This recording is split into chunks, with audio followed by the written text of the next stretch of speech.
Assalamualaikum warahmatullahi wabarakatuh. Halo teman-teman, jumpa lagi dengan saya Nurkolis Ayubi. Untuk hari ini kita akan membahas mengenai materi permintaan dan penawaran. Materi di bab 4 kelas 10 ekonomi IPS. Yang pertama, kita langsung masuk ke materi permintaan. Permintaan adalah keseluruhan jumlah barang atau jasa yang tersedia untuk diminta pada berbagai tingkat harga, waktu, dan tempat tertentu.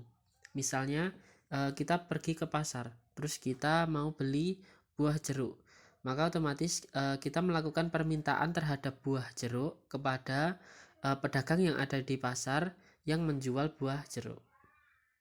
Selanjutnya, hukum dari permintaan. Hukum permintaan adalah menjelaskan tentang adanya hukum yang bersifat negatif antara tingkat harga dengan jumlah barang yang kita minta. Jadi hukum permintaan itu semakin tinggi nilai suatu harga barang, maka jumlah barang yang diminta otomatis akan semakin rendah. Maka hukumnya negatif. Nah, untuk kurva dari permintaan, kenaikan harga suatu barang akan menurunkan kuantitas barang yang diminta dan sebaliknya. Oleh karena itu, kurva permintaannya memiliki kemiringan dari kiri atas ke kanan bawah. Nah, contohnya bisa dilihat di video. Misalnya harga bakso.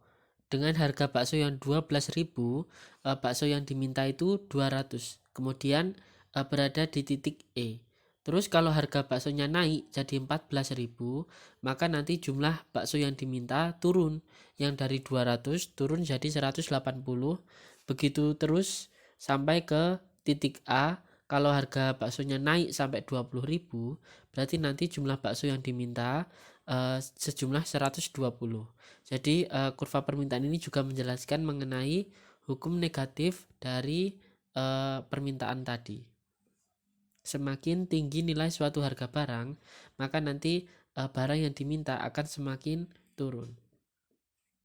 Selanjutnya, kita masuk ke materi penawaran.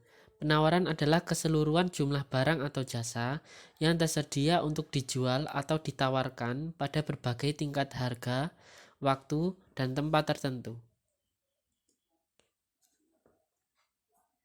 Terus untuk hukum dari penawaran adalah hukum yang menjelaskan tentang adanya hubungan yang bersifat positif antara tingkat harga dengan jumlah barang yang ditawarkan.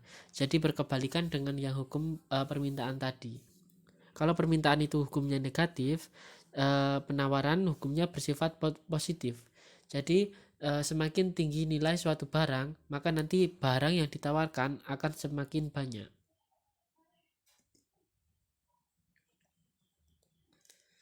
Kemudian untuk kurva dari penawaran.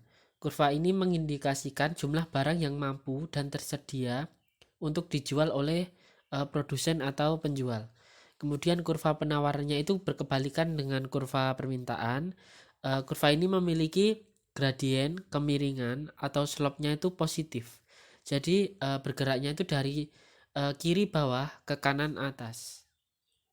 Misalnya bisa dilihat di contoh kurva dari penawaran. Harga baksonya 12.000 misalkan. Terus barang yang ditawarkan itu 120. Kemudian kalau harganya naik, baksonya naik, yang dari 12.000 naik ke 14.000, berarti bakso yang ditawarkan pun juga naik, yang dari 120 naik jadi 140. Begitu juga seterusnya sampai harganya bakso itu naik jadi 20.000. Nanti barang yang ditawarkan, bakso yang ditawarkan itu sejumlah 200 ikut naik. Jadi bisa dilihat di kurva penawaran itu titik E bergeraknya ke arah titik A. Nah, kemudian selanjutnya kita bahas mengenai fungsi dari permintaan. Fungsi permintaan adalah fungsi yang menunjukkan hubungan antara variabel harga P dengan variabel jumlah barang Q yang diminta. Fungsi ini sesuai dengan hukum permintaan yang bersifat negatif. Kemudian fungsi dari penawaran. Kalau fungsi penawaran adalah fungsi yang menunjukkan hubungan antara tingkat harga P, price, dengan jumlah barang atau jasa yang ditawarkan H atau quantity. Kemudian bentuk umumnya fungsi penawaran itu bisa dilihat HS sama dengan fungsi penawaran FP. Kemudian rumus untuk mencari fungsi baik permintaan maupun penawaran untuk menentukan kurva permintaan maupun penawaran itu bisa dilihat di gambar. Rumusnya itu P min P1 sama dengan P2 min P1 sama dengan H min H1 per H2 min H1.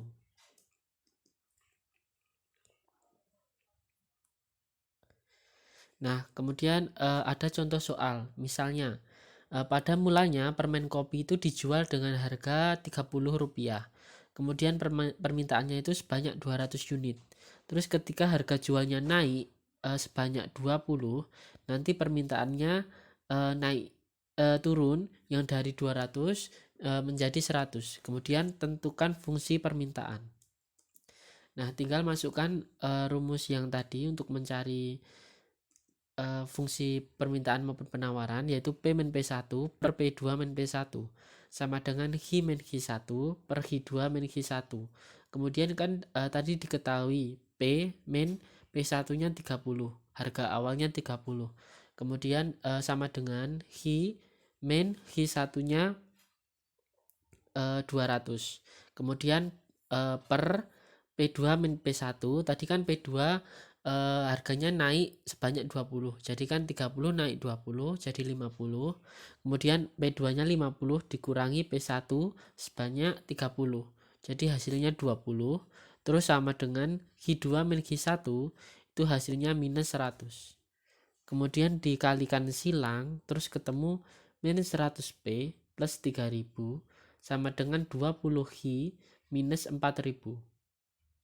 Kemudian tinggal dihitung dan hasil akhirnya HD sama dengan minus 5P plus 350. Sekian materi dari saya untuk kesempatan kali ini. Terima kasih. Wassalamualaikum warahmatullahi wabarakatuh.